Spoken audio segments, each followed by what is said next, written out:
Who's Elijah and why are people over at Animal Kingdom talking about him? Stick around and I'll let you know.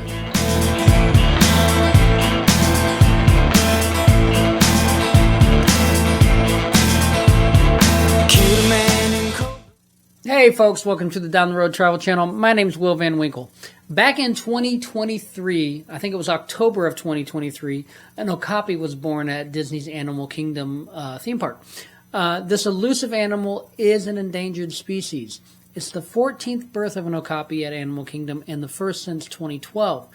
This does bring to light some of the conservation efforts that Animal Kingdom offers, and you don't usually find things like that in the theme park. The fact that they're out there trying to rehabilitate injured animals or repopulate endangered species really says a lot to what they're doing, and a lot of the money that comes from that goes to those efforts. Elijah, named after a 50-year cast member, has now been brought out to the Gorilla Falls Exploration Trail so that visitors can get a chance to get up there and follow some mini okapi in person. In addition to the okapi, there are two baby cotton-top tamarins hanging out in Animal Kingdom. There's no pun intended here with that one. Unfortunately, we were at Animal Kingdom in December of 23, so didn't get a chance to meet Elijah.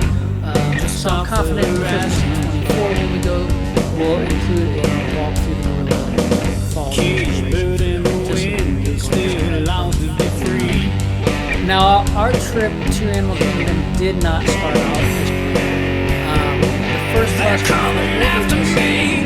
wasn't there. We didn't go. So we're catching the next bus, and as we're leaving the park, we see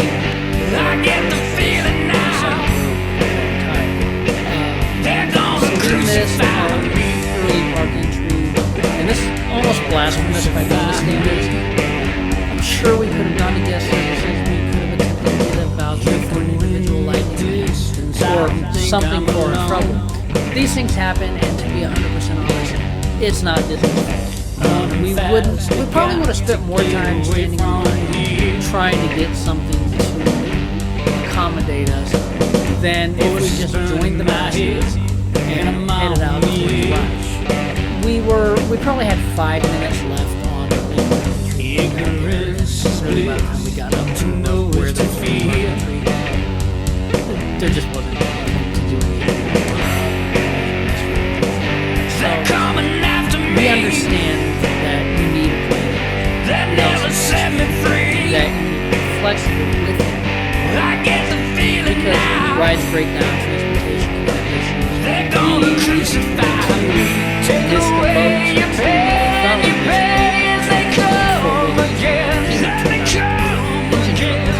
and they combine this with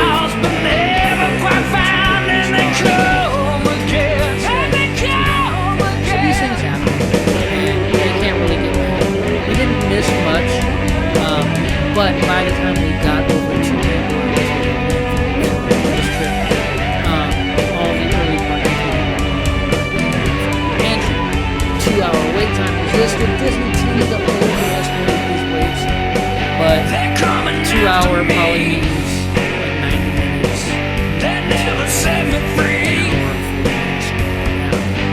So instead we went over to Navi River Journey to Sunset. Now this is a relaxing Disney park ride after getting there. Relaxing. There's no age requirement, there's no height requirement. It takes you on a river journey through the caves of the bioluminescent rivers of the world that James Cameron created in the movie Avatar. At the end of the Navi River journey is the Navi Shaman of Songs. It's a large and very impressive animatronic. It's so smooth, you'd swear it was real. You'd have to be super tall and super skinny to fit into that costume, but it moves so... The movement are so lifelike that it brings to mind another James Cameron movie where the robots, the machines rise up and take control of the world. I'm wondering if Disney might not be working on that now with James Cameron. For 2024... Pandora is going to be getting a fresh coat of paint on the ground. It's a bioluminescent paint. It's the glow-in-the-dark paint that they use all over the Pandora area, and it was just getting a little bit worn out by the people walking on it, the weather, things like that. So it wasn't glowing as brightly as it should to give that Pandora experience, that world of Pandora's experience. So they're updating that. So from here, we headed over to Dinosaur. Dinosaur is a little less tame than the Navi River Journey. It does have a 40-inch height requirement. It has some small drops. To me, they feel more like large potholes that I used to encounter when I lived over in the former Soviet Union. Disney calls them large drops, so we'll go with that. They also classify it as a thrill ride. Now, it has some dark passages, smell of burning atmosphere, which smells like burning paper a little bit. And then there's dinosaurs popping out in different areas to scare you. You know, your vehicle gets stuck. There's a certain amount of intensity to the story behind the ride. It's a fun ride, but it can be a bit much for some of those younger riders and people that might be prone to sensory overload. I don't have a ride through of this one because of the darkness. The camera that I have that doesn't have a screen, it doesn't work well in the dark, so I don't have a ride through video of this one. I'm sure you can find one if you search YouTube, but I don't know for sure. Now, rumors abound about Dinosaur and all of DinoLand. Some people are saying it could be torn down soon. Some people are saying it's going to get a re-theme. Dinosaur is going to be replaced by an Indiana Jones theme ride because in Disneyland it's already Indiana Jones. Others say the ride, as well as the entire DinoLand, are going to be demolished to make room for something else entirely. No major plans have been announced for 2024 at this time, and I have scoured the internet looking to be sure. But at the time of this video, it looks like the ride's going to remain the same. What I do know about DinoLand and the attractions there right now is that most bets are on a retheming, either favoring Encanto or Indiana Jones. Some sources say both are going to be represented. But while Disney has announced that it's going to become Tropical Americas instead of DinoLand, they haven't said what the theming is going to be. They haven't said what's going to become of the rides that are already there. With Encanto being a Latin American and parts of the Indiana Jones movies taking place in Central America or South America, it's possible that those could be the ones, but the questions still linger. And you also have to think that the movie Up takes place in, most of it takes place in Paradise Falls, South America. So that could be another contender and something that kind of leans me towards thinking that it's going to be Up, which, by the way, Up would really excite my wife. That's her favorite Pixar movie. But something else that makes me kind of lean towards thinking that's going to be involved is the fact that the bird show over in the Asia section used to be Up themed, and then they didn't bring. They took away the costume characters in, I guess, around COVID time. They took away the costume characters. They didn't bring them back. But then last year I noticed that they took Up out of the name completely. So they may be making way to move that over. So now we have a third contender, and then you think Coco also took place in Mexico. So now there's a fourth contender, but there's not a lot of animals in Coco. So I kind of think that one is out of the running simply because this is Animal Kingdom. But you have three very good contenders for theming for the new Tropical Americas area. That's going to be coming eventually. We don't know when. So now we're off to the tallest roller coaster in all of Disney World and the only roller coaster in Animal Kingdom, Expedition Everest. This is officially Expedition Everest, the legend of the Forbidden Mountain. Let's face it, no one's going to say all those words, so we're just going to go with Expedition Everest. The mountain was basically built around the animatronic Yeti. So when the Yeti broke down in 2008, Disney was and remains unable to repair it. Now that's without a major disassemble of the mountain. So it was replaced with a shadow visual. I'm not sure if that was brought in the beginning as a backup or if they brought that in when they couldn't repair the animatronic. But many people are complaining about the shadow figure not being as cool as the animatronic. Obviously, it's not as cool as the animatronic, but I'm sure they'd be a lot more upset if the ride were closed for, say, 2 years so they can repair the animatronic Yeti. Now, I rode the ride for the first time this year, and I saw what I think was the original animatronic. If you know where the original animatronic was, if you know what it looked like, if you have pictures or video of it, that would be great. Leave me a comment, let me know. I'd be really interested to see that because 2008 was quite a while ago, and that thing has not been running since then. So if you have a video of a moving Yeti, that would be really awesome for a lot of our viewers. The queue, though, it's amazing. The queue takes you through a Tibetan village into an expedition outfit. They have photos of expeditions that had strange and sometimes disastrous endings through Everest. It has actual artifacts from some of these expeditions. It has actual equipment that people use from the outfitters, so climbing gear, boots, tents, sleeping bags, things like that. And this is actually Tibetan stuff, not like something that they went to, I don't know, Sun and Ski Sports or Academy or something like that and bought and just put up there and make it look cool. This is from Tibet. You go through the outfitters, it leads you up to the 200.5-foot tall roller coaster. Riders for this one have to be 44 inches or taller, and it does go through some dark passages, some large drops, and a short backward section. Check out my ride-through video to see if that's going to be good for you. Now, riding backwards tends to give me a bit of a headache. The reverse passage was fairly short. Right when I started getting like a little twinge of a headache, we turned on and we started going forward again. So if you're like me and you just get the headache from going backwards or going upside down too often, you should be okay on this one. If you get full-blown nausea, look for those ride-through videos. I have one up.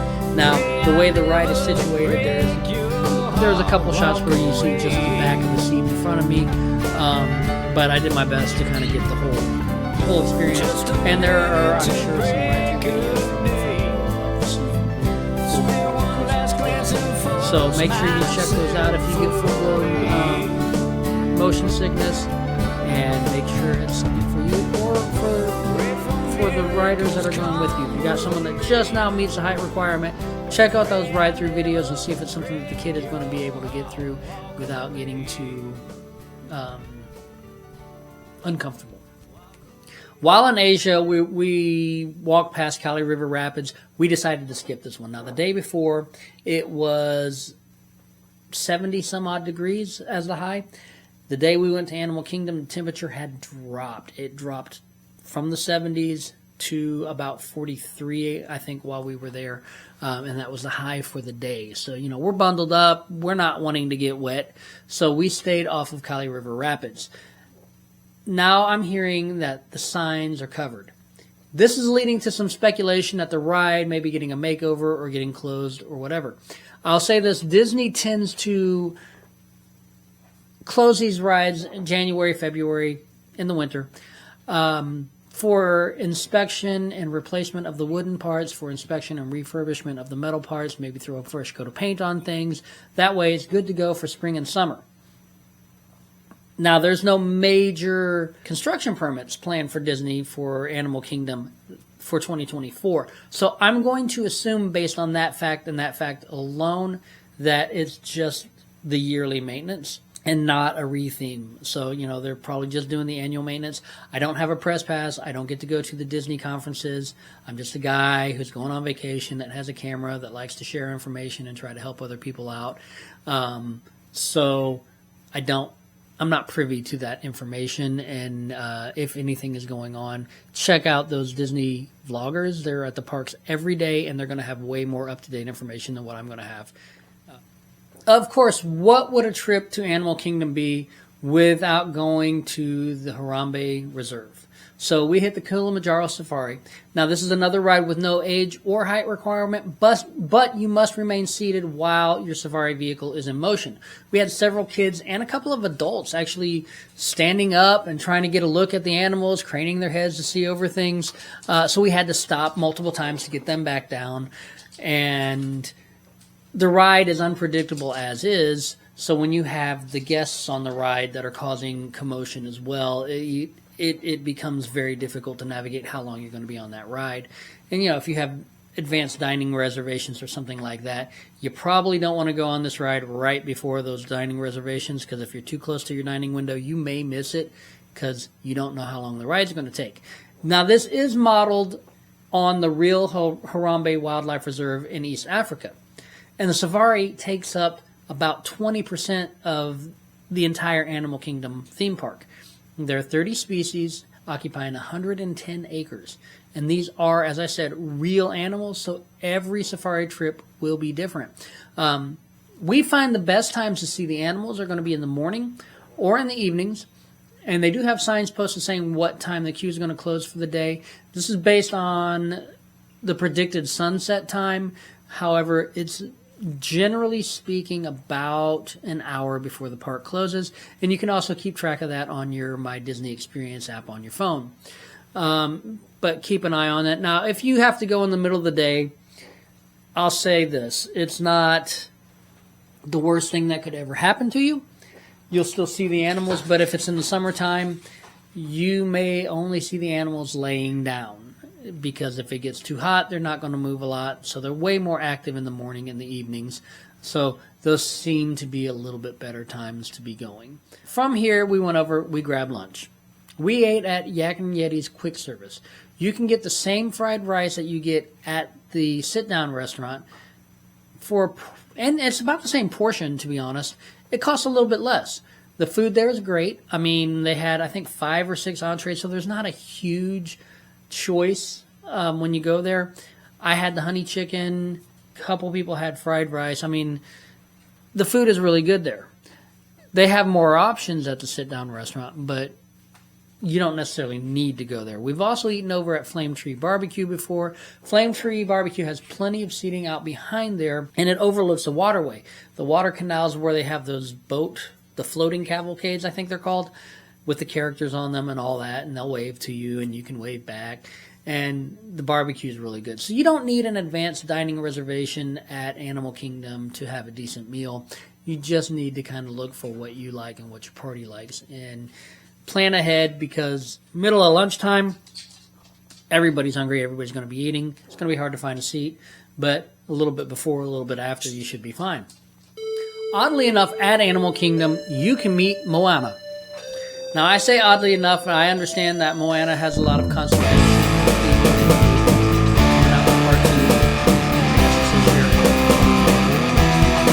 But they put Journey of Water, which is based on Moana, over at Epcot.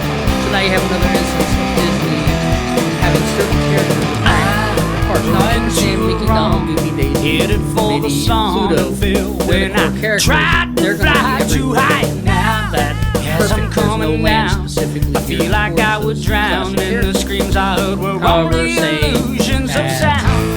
Always turns to east, and east turns to west. Still a feeling I remember the best. So you've got that Sure comes a push, and push comes a shove. She smiled and told me she'll never be loving. And she tied me to the wind. I feel like I had sinned, and she laughed as I offered my life to rip. And I feel I lost my way. There's nothing more to say. She took my soul when I offered my heart away. Now, yes, I'm coming down. So some parents feel like I'm a clown. I pay deep for all the games that I play. But she stole my life from me. She made off like a thief. What I lost would never return to me. West turns to east, and east turns to west. Still a feeling I remember the best. Yeah. Shove comes the push, and push comes the shove. She smiled and told me she'll never be loved. No. So I think Disney knows that not everybody's going to go to Epcot. So they put those characters.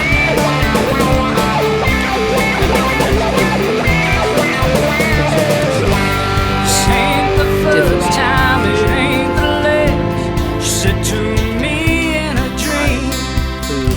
She said the pain and loneliness pays. Remember it's all as I said a earlier dream. in this video, there's not a lot happening. Take my picture and bury me. Always a lot happening. Memories lead you astray.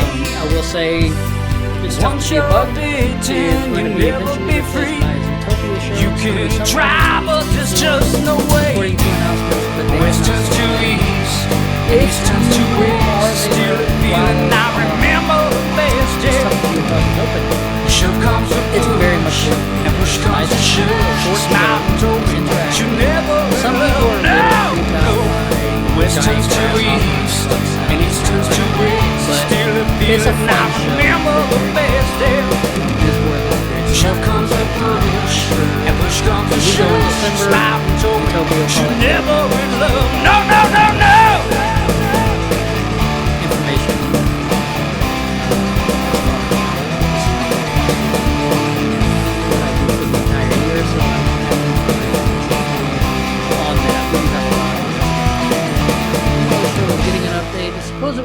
Supposedly going to be very similar to the original. It's going to have a shortened runtime, a little bit of a sprucing up, and I'm guessing they're just shortening it because maybe it was a little tough for some of the younger guests to sit through. The thatched roofing is getting spruced up a bit. It was looking a little sad, with weather, wind, things like that. It needs to be updated. Even real thatched roofs in Africa, or they use thatched roofs in parts of Germany, things like that.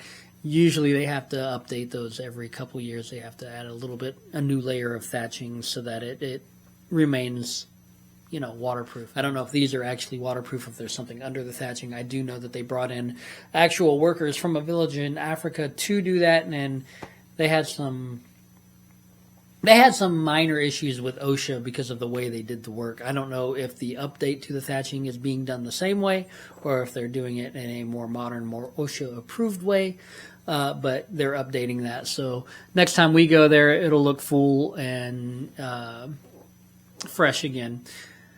I do know a couple of snack locations are going to start carrying s'mores, so those are going to be popping up. And there's also going to be a lot of new merchandise popping up through the park. Now, what I've seen online so far seems to be predominantly up-themed. There's some classic stuff as well, but there seems to be a lot of up-themed stuff over at Animal Kingdom.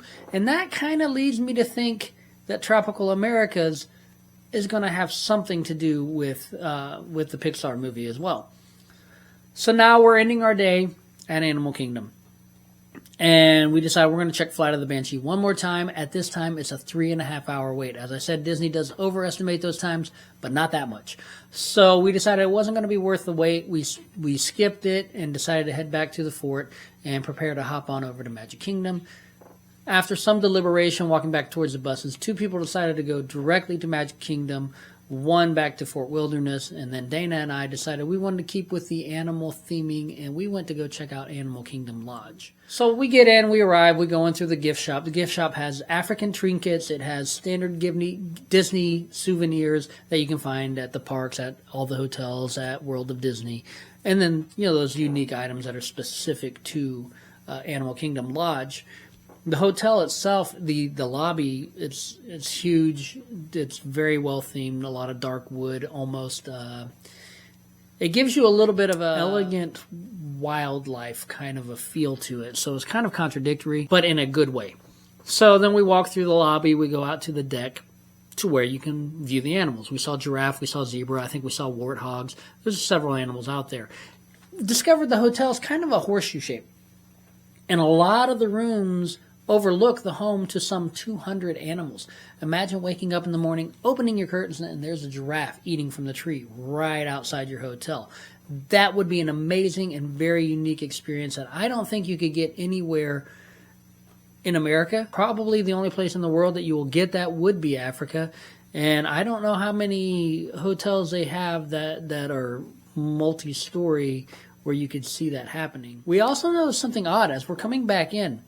Now, I'll say most Disney hotels around the Christmas season will have gingerbread houses. I saw these animals that I thought were wooden carvings, and I'm walking around them, and I notice an ingredients list, and that's when it dawns on me, these are gingerbread animals. They're 3D, there's a giraffe, there's a zebra, and they're amazingly done. Like, I did not know that they were gingerbread. I don't know how they did that. Maybe they baked big blocks and they carved it out. Maybe they pieced it together. I don't know. But it was very unique to Animal Kingdom and very, very interesting to see and impressive that they did that. Those were impressive, but Animal Kingdom Lodge is impressive as well, inside and out. And while it is very impressive and it is a very nice hotel, room prices range from $300 to $500 a night. So for now, Dana and I are going to stick with our RV over at Fort Wilderness. However, if you have the means or you want to splurge for a night or two, Animal Kingdom Lodge is probably going to be a great place to do that. The lodge and the park are both well worth the visit. I always thought Animal Kingdom was just kind of a throwaway park, and I'd never gone there until, actually, even when my daughter was doing cheer, we didn't go to Animal Kingdom Lodge, or Animal Kingdom. So the first time I went there was with Dana, and I think that was probably in 2021. So they're both well worth the visit. And next year, or this year rather, it's 2024 already, in December, when we go back to Disney World, we are going to attempt to do a little bit more resort hopping. Now, in 22, we looked at the Grand Floridian. We saw all the gingerbread houses there. We went over to the Contemporary. We saw that gingerbread display, and the head chef for the program was out there meeting people. They were selling the shingles and all that stuff as well. The 23, we checked out Animal Kingdom Lodge, and of course we're very familiar with Fort Wilderness. So we want to go and check out some of those other hotels and see what features are specific to those hotels around the holidays. And maybe there'll be something else that's very interesting that we have not seen as of this time. Because the hotels are as diverse as the parks themselves, and there's definitely something for everybody to experience at all of Walt Disney World. We do have a lot planned at the Down the Road Travel channel this year, so make sure you subscribe to our channel. Leave me a comment about this video. Let me know your thoughts on Animal Kingdom and Animal Kingdom Lodge, and be sure to like the video as well. If you have a friend that's about to head over to Disney World, share the video with them. Maybe they can get some useful information out of this as well. If you like the original music that I used in the background, you can find that on your favorite streaming app or right here on YouTube. Thanks for watching, and I'll see you down the road. Let's hit the road.